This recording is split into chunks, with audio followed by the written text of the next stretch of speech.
Avant cela, vous l'avez vu, le chef de l'État a visité le site de l'Agropole Sud et les acteurs de la région se réjouissent de cette visite du chef de l'État.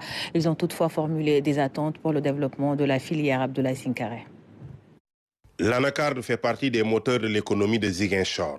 Les acteurs de la filière espèrent une révolution avec l'Agropole Sud, d'où tout le sens de la visite de chantier du chef de l'État. Que nous ayons la plus haute autorité de l'État qui puisse vraiment venir essayer de donner le tempo pour justement lancer cet agropole. Aujourd'hui, c'est bien que le président de la République vienne d'abord voir exactement ce qui a été réalisé. C'est important pour l'industrialisation de la zone, d'autant plus que nous produisons beaucoup de produits agricoles et qui ne sont pas du tout valorisés, comme l'anacarde et la mangue. Et je pense que s'il vient faire une extension jusqu'à 100 hectares, ça va être très important pour la transformation des produits locaux. Aujourd'hui, moins de 5% de la production d'anacarde est transformée. L'Agropole Sud compte changer la donne, une dynamique que les acteurs accompagnent, non sans formuler des attentes.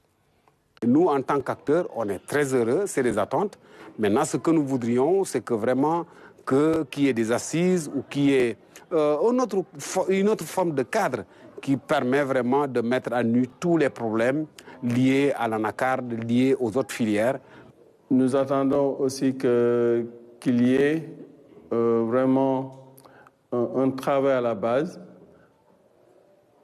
avec les différents producteurs afin d'améliorer ce qu'ils font en termes de rendement et en qualité pour plus de revenus pour les populations rurales.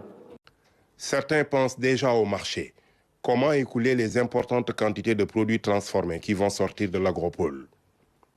C'est-à-dire, si aujourd'hui, par exemple, l'agropole a un bureau de représentation au niveau, par exemple, de l'Asie, au niveau des Amériques, au niveau de l'Europe, je crois que ça donnerait une meilleure visibilité à cet agropole. Ça ne sert à rien de créer un agropole comme celui-là, ça va être un monstre qui va vraiment faire qui va sortir beaucoup de produits finis.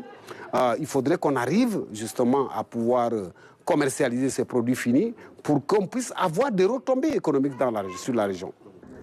Pour soutenir la transformation, les acteurs attendent avec impatience l'application d'une taxe à l'export de la noix brute, comme l'avait annoncé le ministre du Commerce lors d'un CRD spécial.